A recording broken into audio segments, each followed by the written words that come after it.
Salut, c'est Alexis et je vous souhaite bienvenue sur la chaîne Contournement. Cette semaine, je vais faire une petite suite à une vidéo que j'avais fait, que j'avais intitulée d'une boutique en ligne un peu légale à l'aide de Typeform, Airtable et Zapier. Il y a eu plein de commentaires sur cette vidéo, elle a eu beaucoup de succès, on est très contents, merci beaucoup d'ailleurs de commenter. Mais il y a aussi un commentaire un peu acerbe de quelqu'un qui m'a dit à quoi ça sert d'utiliser autant d'outils alors qu'un abonnement à Shopify coûterait bien moins cher. Effectivement, bien observé, c'est tout à fait vrai. Néanmoins, un, l'objectif de cette vidéo était pédagogique, et deux, le but c'est de vous montrer l'utilisation no code pour faire des choses un petit peu sur mesure, qui dans certains contextes vont être plus adaptées de ces choses sur l'étagère. On est les premiers évidemment à dire qu'il ne faut pas réinventer la roue, mais des fois ça peut être bien pratique.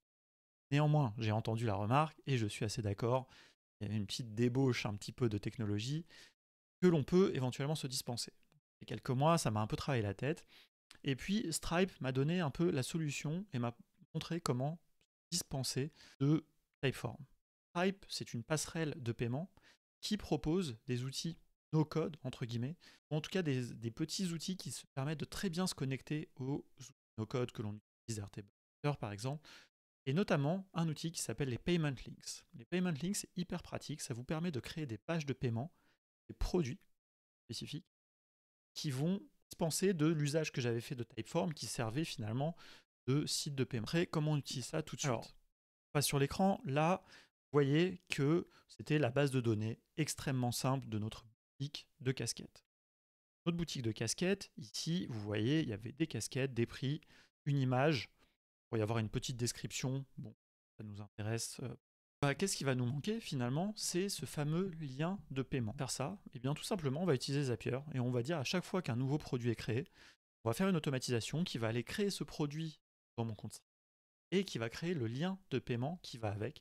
Ensuite, on pourra faire une jolie galerie, qui servira de boutique en ligne extra frugale, sachant que l'on pourrait utiliser un outil Doric par exemple ou Software pour faire un vrai site sur base de ces éléments. Puis on va voir aussi comment on va gérer les commandes, parce que c'est quand même aussi un petit système de gestion de commandes, vous voyez, avec cette table, et on va voir comment reproduire ça. Allez, c'est parti. Dans Zapier, créer une nouvelle automatisation, tout simplement ici. Comme toujours, on la nomme hein, évidemment. Alors, qu'est-ce qu'on va utiliser? Ici, le déclencheur, ça va être Airtable, évidemment. Ici, tout simplement, quel va être le déclencheur? Un nouvel enregistrement. Dans quelle base? Eh bien, dans notre base Shop. Quelle table? La table des produits. Et on n'a pas besoin de spécifier une vue. Je teste. On va récupérer ici une casquette, laquelle c'est casquette Dope. Et maintenant, je vais aller dans Stripe. Dans Stripe, ici, il faut bien utiliser Stripe Beta. C'était encore Beta que je vous montre là. Et ici, qu'est-ce qu'on va faire? On va créer un product. Alors là, on ne va pas utiliser le compte de contournement pour faire des bêtises, je vous rassure. Et donc ici, on y va, on continue. Le nom du produit, eh bien, on l'a dans notre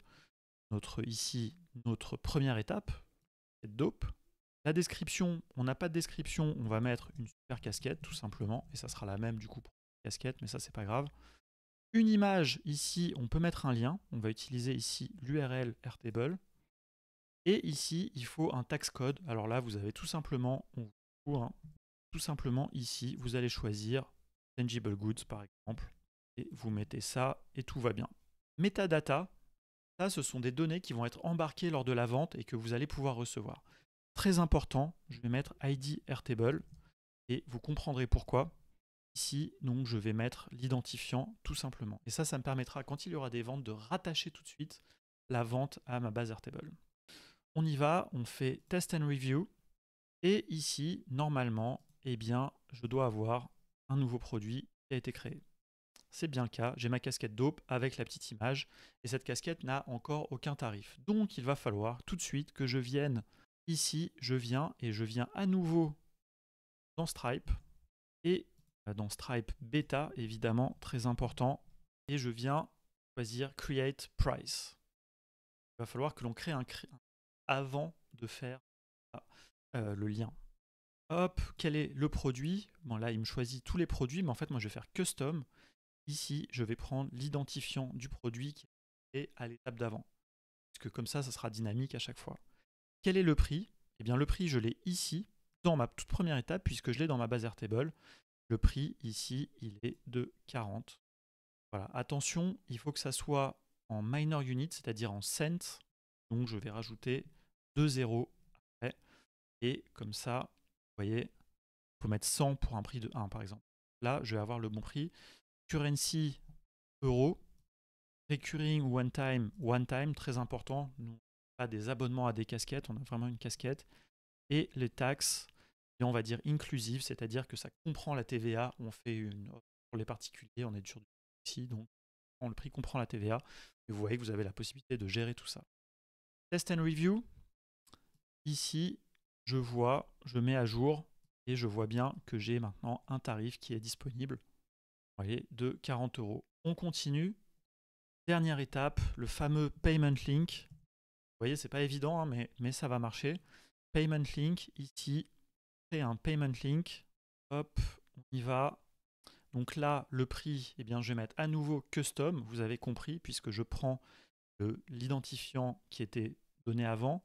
Quantité, les casquettes, on les achète toujours par une.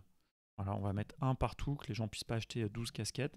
Cela dit, on pourrait, est-ce que c'est un problème? Je ne sais pas, je vais laisser, on va voir. Ça, j'avoue que je n'avais pas testé. Collect tax, true, allow, on va mettre, il n'y a pas de coupon chez nous, comme chez Contournement, très peu en tout cas. Est-ce qu'on a besoin de l'adresse? Absolument. Billing and shipping, puisqu'on veut savoir où l'envoyer. Là, on peut choisir les pays où on autorise le shipping, on ne va rien spécifier. Vous voyez, hein, tout ça est très détaillé, hein. Vous allez faire une vraie page de vente. Est-ce qu'il faut qu'il donne un numéro de téléphone? On peut dire yes. Est-ce qu'il y a une page de confirmation? Ça, c'est très intéressant. On pourrait montrer une page de confirmation qui est hosted, c'est-à-dire qui est chez Stripe, ou alors rediriger les customers vers une page que l'on aurait créée nous, par exemple sur un site historique ou quelque chose comme ça. On va pas le faire, mais on pourrait. Mais comme là, dans ce tuto, je ne vais pas faire la partie site web, je vais faire très frugal. On s'arrête là. Custom confirmation message. Merci les amis. Et les métadatas, toujours. Alors, est-ce que, dans le doute, je ne sais pas s'il va me les trouver par rapport à ma vente originale ou pas, dans mon produit, donc je vais mettre des Airtable, cord Airtable, si jamais l'autre était fourni. Ici, je prends ça. Voilà, dans le doute, j'avoue que je ne sais pas exactement, en France. Et on continue et on fait test and review. Et désormais, ici, vous voyez qu'on a cette URL. Hop. Là, on a un payment link.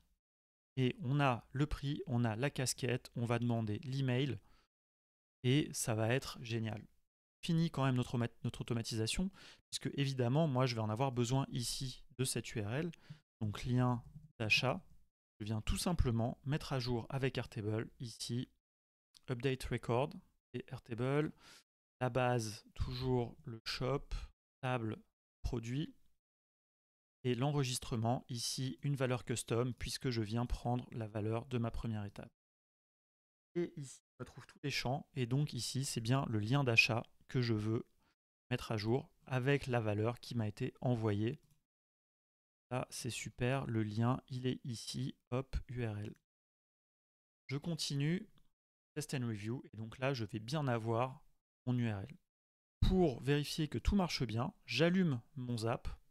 Et ici, ce que je vais faire tout simplement, parce que je ne peux pas aller parcourir mes données en arrière avec Zapier, je vais tout simplement dupliquer celle-là. Hop, je vais enlever copie. Et normalement, l'automatisation va s'exécuter. En attendant, qu'est-ce que je vais faire? En attendant, tout simplement, ce que je vais faire ici, je vais faire une vue galerie qui va me permettre de faire ma micro-boutique. Alors ici, on peut faire un truc un peu plus joli déjà, c'est qu'on va s'ajouter un bouton d'achat, un peu plus sympa, button, et ici la valeur tout simplement, c'est la valeur du lien d'achat. Vous voyez, comme ça, quand je vais cliquer ici, et bien tout de suite, ouvre ma page de checkout. Et donc ici, je personnalise les cartes. J'ai bien le prix, ça m'intéresse. Les commandes, ça m'intéresse pas. L'image, ça m'intéresse pas. Le bouton d'achat, ça m'intéresse. Et donc là, j'ai une vue que je peux partager. Là, si j'ouvre ça, et bien là, vous voyez que j'ai comme une mini boutique que je pourrais embed n'importe où, très simplement. Ici, Open URL. et j'ai vraiment, les gens peuvent acheter. Et donc pendant ce temps, pendant qu'on faisait notre mise en page, et bien ici, vous voyez que le lien est venu s'ajouter pour la casquette des Mets. Et donc là, vous voyez que j'ai un autre produit, et donc j'ai le lien qui s'est d'autres. Voilà, on peut faire la même manip, on va pas la faire pour surcharger tout ça, mais vous voyez que ça va fonctionner. Donc à ce stade, eh bien, on a fini vraiment la partie initiale de notre shop. La deuxième partie, je ne vais pas la détailler, mais tout simplement, ce que l'on va vouloir faire pour pouvoir gérer les commandes, eh bien, c'est se brancher ici en créant une nouvelle automatisation. Je crée un zap.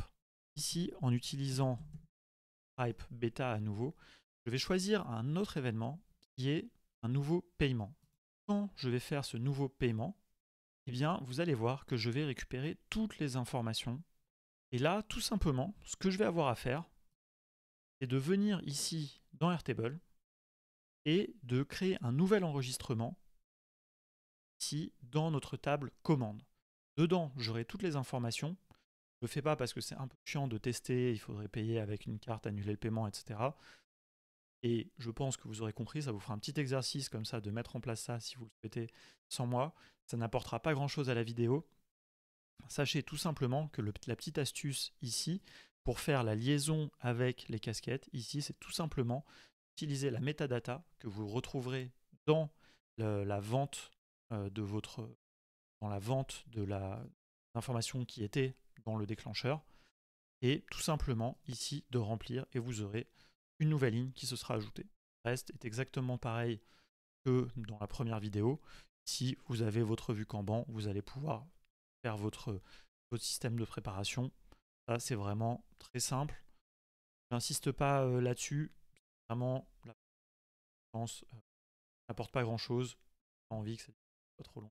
Donc voilà, pour conclure, ici, je vous ai montré une version plus simple. On s'est dispensé de Typeform grâce à Stripe pour faire le paiement. On a éliminé un abonnement. J'espère que ça vous rendra un peu plus heureux et que vous ne me direz pas forcément que c'est plus intéressant de faire avec Shopify. Parce que là, on a quand même réduit les coûts.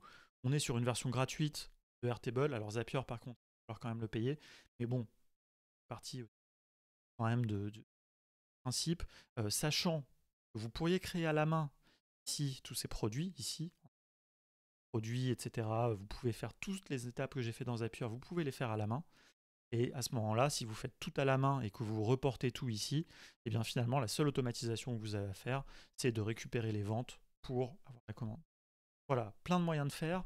Et surtout, souvenez-vous bien que ici, maintenant que vous avez les données ici, vous pourriez utiliser cette base dans un outil comme Doric, comme Softer, pour présenter ça sur un joli site.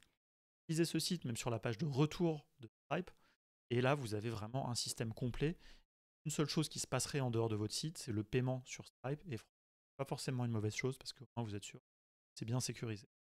Sachant que dans Softer, il y a des options aussi de paiement, etc. Vraiment, la limite, je parle de Softer, mais vraiment la manière la plus frugale, ça serait d'utiliser Doric ou du Card. Voilà, mais Doric a une belle intégration d'Airtable, je trouve. Et vous pouvez utiliser ce lien-là pour mettre un bouton dans Doric. C'est parfait. Ce qu'il n'y a pas là-dedans par rapport à un e-commerce traditionnel serait la gestion d'un panier. Bon, ça, vous l'aurez compris. On est sur des articles unitaires. Ça peut être super pour de l'artisanat, par exemple. Kevin nous a fait un commentaire sur une de nos vidéos sur ce sujet-là. Pour des pièces uniques, pour des choses comme ça peut être super. Donc voilà, et vous bénéficiez de toute la puissance de Stripe. Donc voilà, allez, j'arrête de leur faire de la pub. Je vous dis à la semaine prochaine pour plus de tutos. Abonnez-vous, beaucoup de tutos à venir comme d'habitude. Alors des fois on fait des petites pauses, hein, je le sais, on n'est pas toujours très régulier, mais on va essayer de s'y tenir. Plus vous êtes nombreux d'abonnés, plus vous êtes nombreux à commenter, plus on essaiera de s'y tenir. Contactez-nous, écrivez-nous, rejoignez le Slack de No Code France. No Code est bien et à la semaine prochaine.